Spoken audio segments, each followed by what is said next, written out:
Indian constitution படி ஒரு ஸ்டேட்ல கவர்மெண்ட்டை ஃபார்ம் பண்றதுக்கு தேவையான எலிஜிபிலிட்டிஸ் அண்ட் ப்ரொசீஜர் என்னன்னு இந்த வீடியோல பார்க்கலாம். Election commission of India election ரிசல்ட்டை டிக்ளேர் பண்ணதுக்கு அப்புறமேட்டு டோட்டல் நம்பர் ஆஃப் சீட்ஸ்ல 50% விட அதிகமான சீட்ஸ் யார் ஜெயிச்சிருக்காங்களோ அவங்க தான் ஆட்சி அமைக்க முடியும்.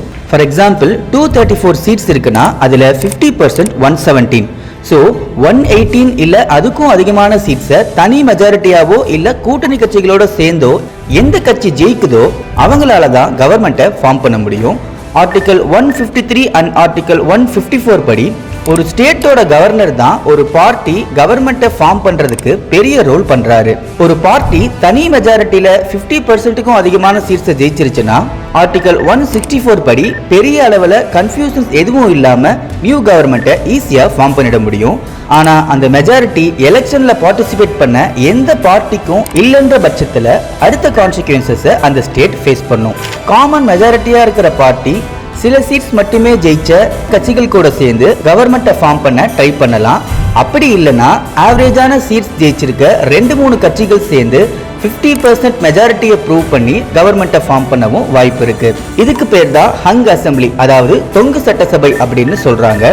ஒருவேளை யாராலையுமே அந்த மெஜாரிட்டியை ப்ரூவ் பண்ண முடியலன்னா ஆர்டிகல் 356 படி பிரசிடென்ட் ரூலை அந்த ஸ்டேட்ல கொண்டு வந்துருவாங்க. இந்த ப்ராசஸ் எல்லாமே கவர்னரோட முடிவின் அடிப்படையில தான் அமையும். மேஜரா இங்க வர டிஸ்கஷன் என்ன அப்படின்னா, ஒரு பார்ட்டி மெஜாரிட்டியை சட்டசபையை கூட்டி ஃப்ளோர் டெஸ்ட் மூலமா நிரூபிக்கணுமா இல்ல கவர்னர் முன்னாடி ராஜ்பவன்லயே நிரூபிக்கணுமா அப்படின்றது தான். ஒரு பார்ட்டியால மெஜாரிட்டியை நிரூபிக்க முடியாதுன்னு கவர்னர் நினைச்சா ஃப்ளோர் டெஸ்ட் வரைக்கும் கொண்டு போகாம உடனடியா பிரசிடென்ட் ரூலை கொண்டு வர முடியும்ன்றது தான் ஆரம்ப கால சூழலா இருந்தது. ஆனா 1989ல எஸ்ஆர் பொம்மை கேஸ்க்கு அப்புறம் இந்த சூழல் மாறிச்சு. எஸ்ஆர் பொம்மை கேஸோட ஜட்ஜ்மெண்ட்ல சட்டசபையை கூட்டி ஃப்ளோர் டெஸ்ட்ல தான் மெஜாரிட்டியை ப்ரூவ் பண்ணணும், கவர்னரோட அசம்ஷன் மூலமா பிரசிடென்ட் ரூலை கொண்டு வரக்கூடாதுன்னு ஜட்ஜ்மெண்ட் வந்துச்சு. ஸோ இந்த விஷயங்களை வச்சு பார்க்கும்போது ஒரு பார்ட்டியால தனியா 50% அபோவ் மெஜாரிட்டியை வச்சோ இல்ல மற்ற கட்சிகள் கூட கூட்டணியை சேர்த்து 50% அபோவ் மெஜாரிட்டியவோ ஃப்ளோர் டெஸ்ட்ல நிரூபிச்சா அவங்களால கவர்மெண்ட்டை ஃபார்ம் பண்ண முடியும்னு தெளிவா புரிஞ்சுக்க முடியுது.